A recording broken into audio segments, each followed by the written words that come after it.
everybody, and welcome back to Sherri's Crochet Corner.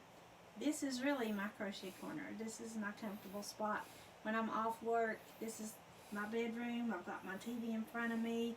I've got my phone. I can watch the YouTube videos and crochet along. Just relax. I try to stay out of the living room because, you know, with teenagers, you don't want to be around some of the stuff they like to watch or some of the stuff they might like to say. You never know about them. That's okay, though. I've only got teenagers for a little while longer. My baby is 17 and almost graduated from high school. So I wanted to come on here and talk to you about what I'm working on for Season of the Granny. I'm pretty excited to get it done.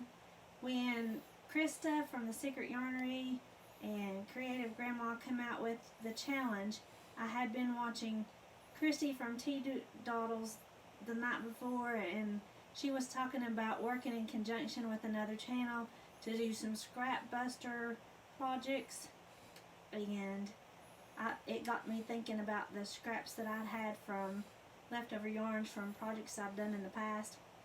So I wanted to get that out, and I had started on it the night before the Season of the Granny Challenge came out, and so I had put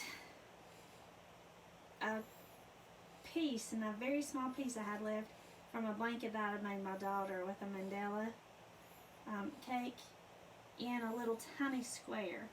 And I thought, well, why not? Season of the Granny, why not just go ahead and get out the leftover balls of yarn that I had from mandala cakes in the past, or the really thin yarn that I had in the past, size 3s mostly, and work it up into a really ugly afghan or lapghan that I could use.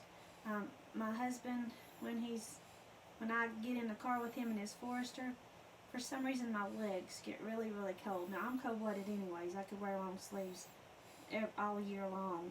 I'm not a hot-blooded person by any means. I like it 70s and 80s at least. So when I'm in his car, and that's going to be pretty much most of the year, and then he loves the air conditioner, so I thought I'd just make me an ugly scrapghan that I could use in his car.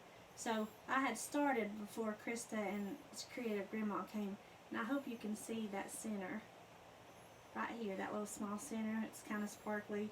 That was the mandala cake that I used for my daughter's blanket. And then this orange came out of a mandala cake. This maroon here came from a Hobby Lobby yarn that I used to make a bikini for my daughter, a bikini top for my daughter to wear at the beach. And then the rest of it up through here is mandala. And then when you get to this sparkle right here, that sparkle came out of the Ice Yarn 2020 challenge, what was left from the scarf that I'd made. And then you get into this blue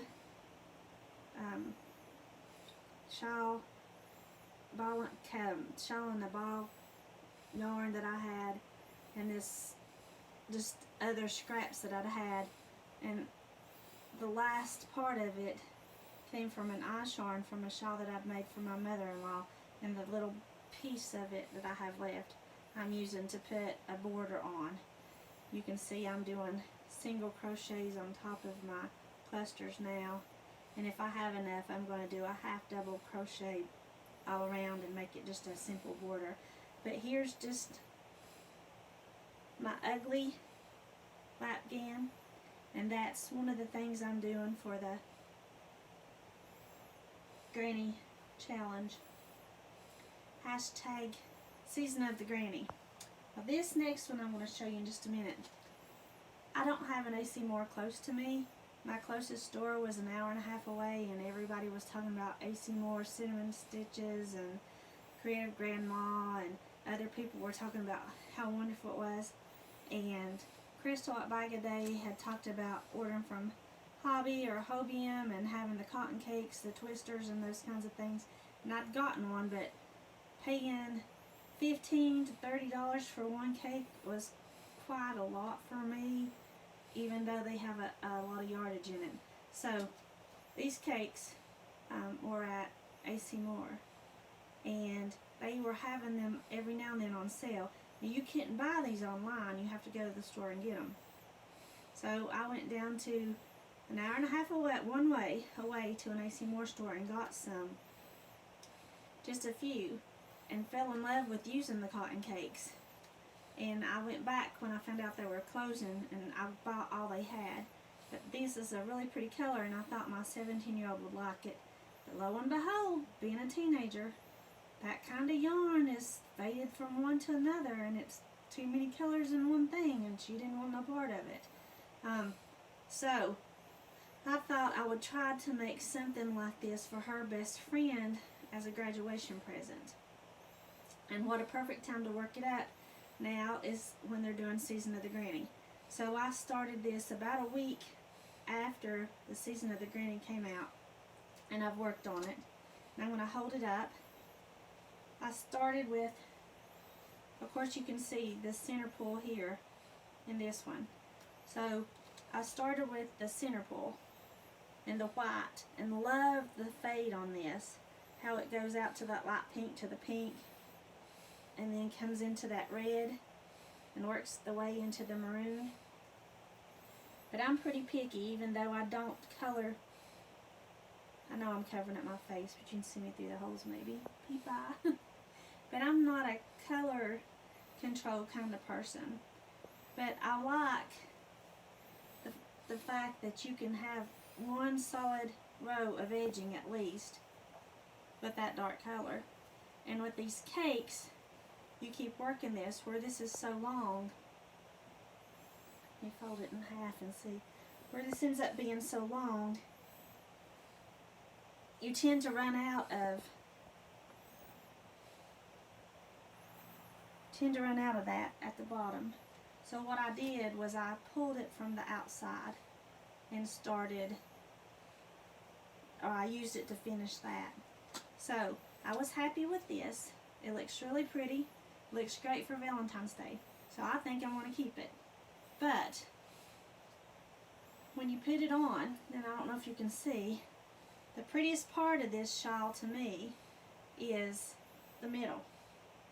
And when you put it around your back, nobody can see it.